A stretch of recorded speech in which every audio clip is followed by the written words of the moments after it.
Hello, everybody. Welcome back to another episode of The Guys Who Stare at Stats. Cade Kennedy with you alongside Tyler Riggs. We're finally doing it. After weeks of saying we would do NFL content, we waited until the last game to do an NFL video. It is finally nearly Super Bowl Sunday. Kansas City, a 1-point favorite against Philadelphia. And Tyler, I mean, this is a game that you kind of had a feeling once Detroit got knocked out of the playoffs, this seemed inevitable. We didn't do any other prediction videos, but basically, you could feel that we were heading closer and closer to a Kansas City Philadelphia rematch of 2 years ago. And this should be an entertaining game. I mean, there's a reason Kansas City's only a 1-point favorite in this thing.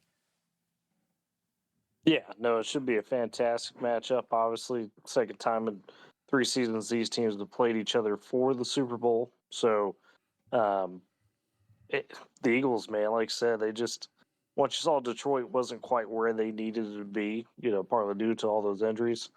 It is an absolutely special unit they got, and I dare I say, a lot better than the team that was here 2 years ago. Yeah, I'd agree. Looking at the injury report, I want to get to this quickly. The report that came out today, 4 to 5 Eagles players dealing with a bit of a flu-like symptoms going around that they've been carrying from Philadelphia all the way down to New Orleans. The big one to talk about on that side is Jalen Carter. And I mean, that would be a monstrous injury if he's not there on the D line. That would be really bad for Philadelphia if that's the case. But I mean, the other side to look at, Devontae Smith, he's technically questionable for the game. So is Kenneth Gainwell. I would think they would play. If you're listed as questionable for the Super Bowl, I think you're more than likely at least going to make that attempt to go. But you look at the matchup predictor, ESPN says 56 to 44 percentage wise. They think Philadelphia is going to win. You look at the stats in terms of efficiency. We always did this when we covered college football. Why not do it for the NFL as well? You look at offensive efficiency, it favors Philadelphia, fourth in the NFL to the Chiefs at 8. Defensive efficiency, Philadelphia had the most efficient defense the entire year. That carried on in the playoffs. A few gaffes and mistakes there. I think the Rams game is the one that comes to mind, really, where you let them back into the game. Chiefs were number 12. Look at the analytics, they favor the Eagles. You look at stats, they favor the Eagles as a Philadelphia team that is an amazing rushing offense. There's one reason for that. They have Saquon Barkley. Nobody else has a Saquon Barkley. That's why they ran for nearly 180 every single game. Second best in the NFL behind the Ravens. Kansas City, really good at stopping the run. Only 100 rushing yards given up a game. Philadelphia, though, an amazing passing defense, only 174 given up per game. That was best in the NFL in the regular season. If there's someone who has the ability defensively to shut down Kansas City, Philadelphia would be the team to do it. Yeah, I mean, all the stats you laid out there match up to that, right? And you can say what you want about Patrick Mahomes, but it's clear that this offensive attack is not necessarily the prolific one we've seen in, his first few years. And that's kind of by design, but just on paper, you could see why things are lining up, at least for the Eagles, in that matchup. Absolutely. The analytics seem to favor him. I said the stats seem to favor him. The Chiefs are still the favorite, though, by that 1 point, and for good reason. This is a Kansas City team that, Tyler, whether you like it or not, they have found a way to win. And that's what champions do. That's a reason why Kansas City has the opportunity to make history and get this three-peat. No matter how you want to say it is, whether you believe in the NFL being rigged or not, or certain things favoring the Chiefs' way, you have to be lucky at times as well. You got to have that on your side. Kansas City has had that. This is a Chiefs team that just for whatever reason will not go down. They refuse to die. And if you're Philadelphia, that's something that, I almost want to say it's a mental thing. I think Philadelphia has that mentality. They've dealt with this before in the Super Bowl. Just like Buffalo did, you have to get that kill shot when you can. You have to find a way to make this your style of game. I think Philadelphia is really well suited for that. It's just, can they do it, is going to be the big question of this one. Well, and it's such a different group compared to even the matchup from a couple years ago because of Saquon. To lay that out, as we found out tonight, the offensive player of the year. By the way, Josh Allen just crowned NFL MVP as we're recording this as well. But it feels like this Eagles team has a different swagger. Because of the defensive side of the ball, and because of what Saquon brings to the table. People, dogged on Jalen Hurts all season. He's still gotten some flack, but he's even proven over the last couple games that, hey, when I need to step up, I can. So feels like they've just got a lot better balance. All that drama you heard about um, between Sirianni and the teams faded away. I mean, there's so much that is just rolling in the favor of Philadelphia. But you mentioned this at the top, that sickness. It's been going around the country. We're in Oklahoma. It's been going around the state at will. It seems like shutting down, 2 to 3 schools a day at least in terms of over the last 3-4 weeks, and it ain't no joke. So if they got something along those lines, that's a big human factor that the stats aren't going to show. We'll see. If Jalen Cardinal all of a sudden becomes out or unavailable, or Devonta Smith ain't fully healthy because of his ankle, that could really flip things because this is one of those matchup Cades that just feels like it comes down to the margins, right? I mean, these two teams know each other really well. It seems like you've got good matchups in terms of, hey, one side might have an advantage, the other side's got advantage on this. So I think it really does come down to those small, minute things. This could be one of those Super Bowls that really you look back and say, man, 3-4 plays made the big difference. Yeah, and that's where I feel in this one. I mean, if you're Philadelphia, obviously we talked about the defensive side a little bit, all the great pieces they have there. If I was to list every playmaker on the defensive side for Philadelphia, this might turn into an hour-long video. It feels like that's where they've been this year. Jalen Hurts, of course, he's going to have to play well. Saquon Barkley, the best offensive player in the league right now. That's why he won Offensive Player of the Year. There's a reason why he is just phenomenal to deal with. Kansas City has to stop him. He is the big motor on the team. Dallas Goedert's been their leading yards man in the playoffs so far for the Eagles. He's been fun to watch. A.J. Brown, of course, Devontae Smith, we've already mentioned him, listed as questionable. All of that has to go Philadelphia's way. Because with Kansas City, I mean, Travis Kelce's going to find a way to get open. Xavier Worthy's become a giant weapon for the Chiefs.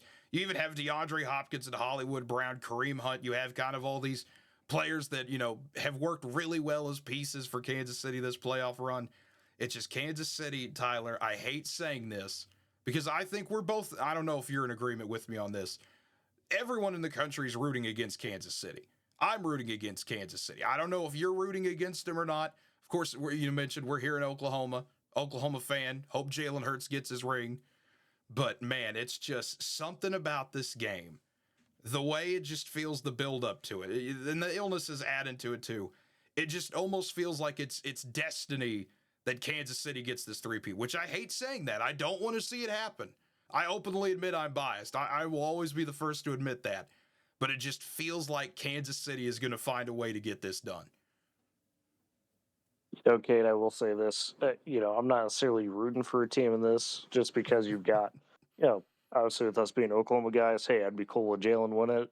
But I also appreciate greatness, so I wouldn't mind Kansas City winning the third. That'd be kind of neat to say, hey, wouldn't have something that hasn't happened before yet, right? And you could really appreciate what the Chiefs have done to that point. That being said,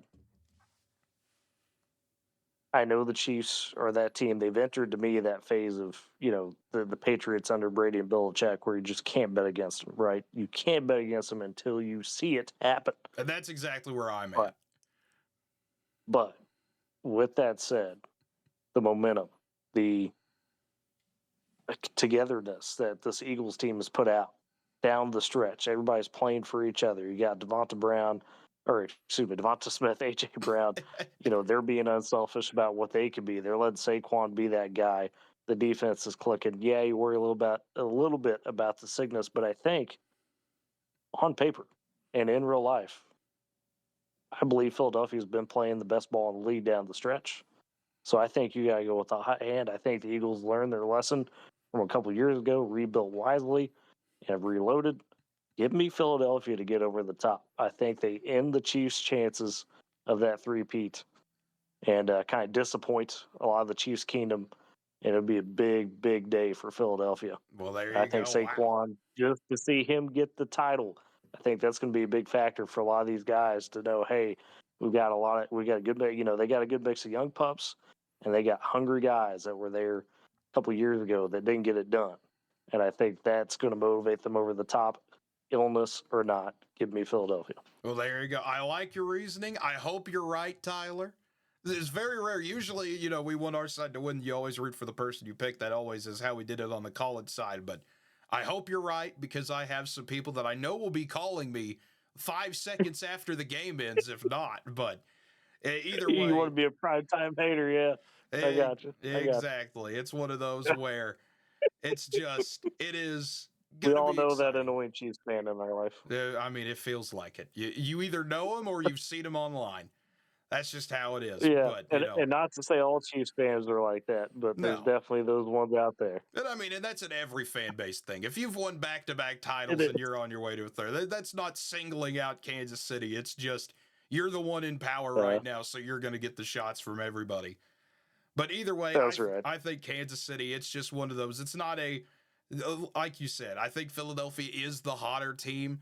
It's just something about Kansas City that when you play in all these one possession games, when you build up that experience in it, you're ready for it. You expect that kind of a game, or you have that chaos factor that you've learned to deal with and control a little bit. And that's why I think Kansas City, should this come down to the wire like I think it will, they're prepared for it a little bit more than Philadelphia is. And I think that gives them that edge at the end. I mean, and that's fair. I mean, we've talked about this on the college side, right? When We you have. see a team that where you say, "Hey, oh, they've only got these wins by this much the entire season." Well, yeah, but to win those games in the clutch like that also speaks to what you can do and how much poise you have. So that's absolutely a fair point. Say, look, Kansas City, this is what they do, right? They're going to give themselves a shot at the end, and they most of the time will pull it out because of number 15 and Andy Reid. So you could never just count them out. There's no question about it. But I do. I just got the sense about Philly, man. I think they turn all those lessons they've learned over the last couple of years, got through all the drama. They've got the final pieces. They go get it done. Give me Philly again, man. I'm telling you. It's going to be a big time deal in Philadelphia. There Get you those go. polls ready. There you go. Get Hey, those street if polls ready. Philadelphia wins on Sunday, we'll see if we can get our local Eagles expert Andrew on. We couldn't get him on tonight because I know he's working at a game that I thought I would be working at tonight, but I'm not. But either way, we'll see how that goes. But folks, as always, if you enjoyed the video, if you made it this far, feel free to subscribe to the channel. Hit that like button, hit the notification bell as well to always be notified when new videos come out.